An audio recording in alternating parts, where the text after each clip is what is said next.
This is a guitar video for West Coast, which is a grade 4 classical piece. I'm going to be playing it on an electric just because it's easier for me to record these videos using an electric. We're just going to jump straight into this. 104 BPM, mezzo piano. I'm going to be finger picking a lot of this, so yes, I would usually play this on a classical guitar, nylon strings, but for the sake of this video it's just easier for me to teach it using this instrument.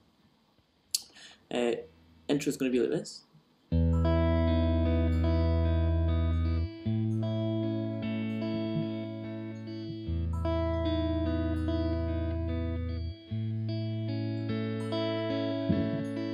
So that's our first line. There's nothing much I'd like to say about that other than using your thumb for your lower strings, using your fingers for your higher strings.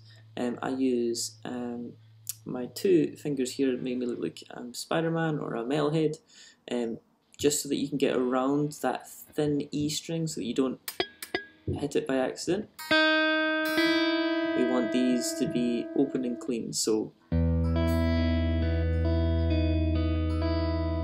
then we're going to slide them down to 0 and 2, and we're going to play an A string on our bass. Exact repeat now.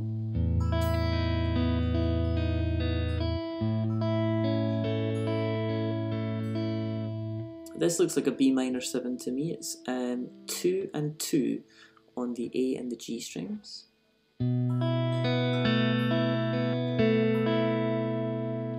This looks like maybe a A major 7 for me. We lift that 4 off the second time around that bar. Now we're starting that bar mezzo forte and we're going down volume, so going back to our B minor 7, this is mezzo piano, we're building this up.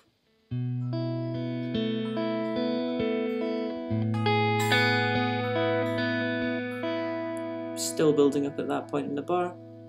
We are now at 40 and our sheet music is a little bit blurred, but this is how it's going to be sounding. It's going to be 7 on our first finger on the thinnest string, 8 on the G string, and we're going to be playing a 0 on the B. So we take that first finger off at the end of that bar, move it down to an A chord, same thing again, down to the A again, sort of a C sharp minor 7 deal, A major 7, C sharp minor 7 again, A major 7. We move our melody a little bit higher at the top there. At the last line there, we've got poco a poco crescendo, so we're going to be gradually crescendoing that until the end of the line. Then we hit our repeat sign and we'll do the whole thing again. As soon as we get into the third line, play it forte, really be pushing those notes, push that air out of the guitar. Coming into our fourth line, back down to piano, which is the quietest we've been so far. And we're going to be crescendoing up until the repeat sign.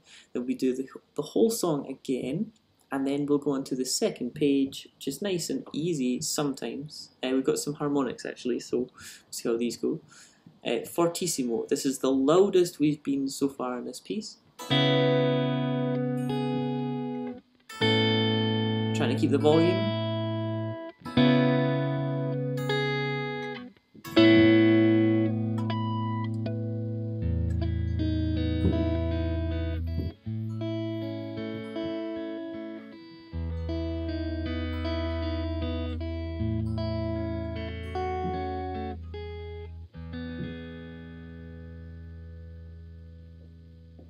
So just some notes about that second page. We're going fortissimo, as I said, so we're really trying to push out this air out of our instrument.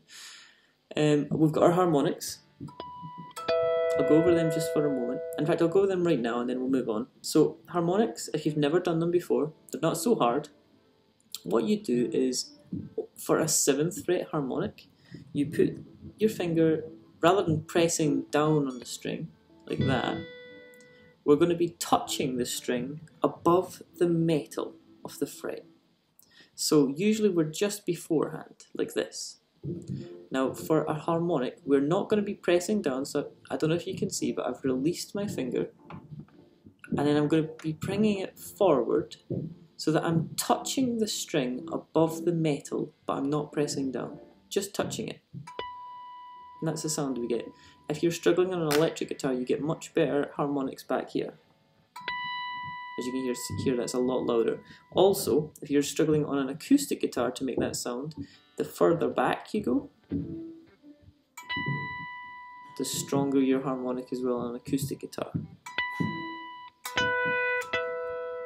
Now we have to do a double harmonic on the 12. So I use one finger to bar over the 12th fret. Do you see how I'm exactly over the metal there? There we go, sorry, a couple of ugly ones there.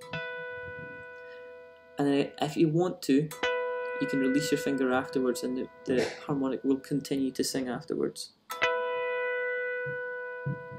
So I'm using two fingers there to do two at the same time. Now at that point I usually write in a rest mark. A rest mark looks like a dot with an eyebrow over it. And I usually put that right after that 12th fret harmonic. So I usually go, that's their pause, your rest mark, your pause, and then you go back in.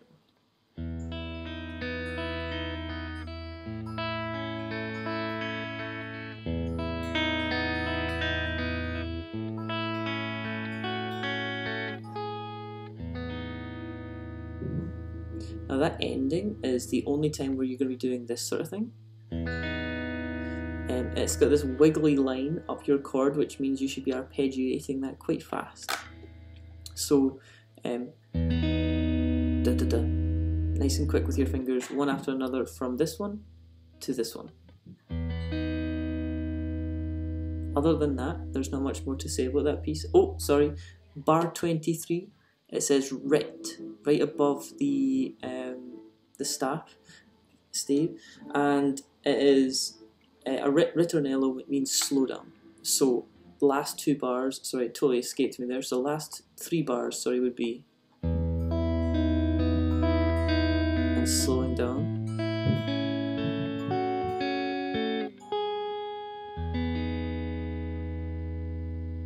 It's a really beautiful, relaxing piece. It's great for higher finger picking. If you're a classical student, it's great for you as well. Alternatively, if you just want to add in a finger picking piece, this is a really nice one to do. It's not hard at all. It's got good timing on it because of that nice big repeat. The way you get your marks on this piece is definitely making sure all your notes are nice and clear. They're all singing throughout, so you don't want to have any dead notes. You don't want to have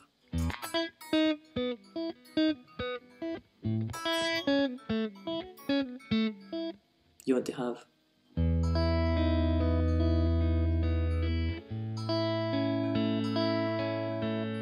that sounds much more pleasant. And also your dynamics, I can't stress this enough, your dynamics are huge on this piece. You have to be playing mezzo piano, then crescendoing, then decrescendoing, crescendoing again, up to 40, then way down to piano, poco a poco crescendo, so gradually crescendoing, and then hitting that fortissimo really with some strength.